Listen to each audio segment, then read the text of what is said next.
তারাবির নামাজ পবিত্র রমজানের অন্যতম একটি ফজিলতপূর্ণ আমল।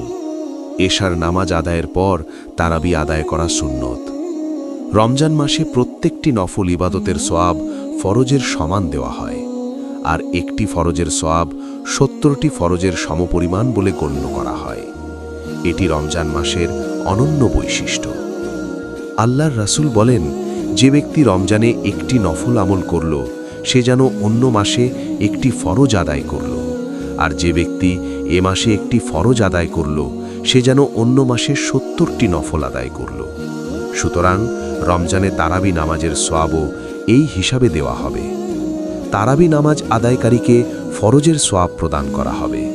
প্রত্যেক মুমিনকে তারাবি নামাজ আদায়ে সবসময় যত্নবান হতে হবে। কল্যাণের মাসে কল্যাণ অর্জনে নিজেকে নিয়োজিত রাখতে হবে। এটাই হলো রোজাদারের রোজা কবুল হওয়ার অন্যতম বৈশিষ্ট্য।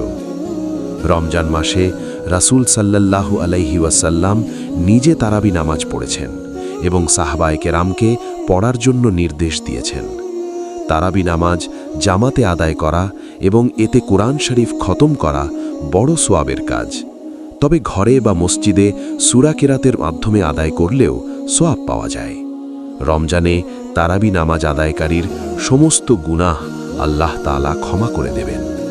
এ মর্মে রাসূল সাল্লাল্লাহু আলাইহি ওয়াসাল্লাম বলেন, যে ব্যক্তি ঈমানের সঙ্গে সওয়াবের আশায় রমজানের রাতে তারাবি নামাজ আদায় করে, তার অতীতের গুনাহ ক্ষমা করা হয়। বুখারী 2047।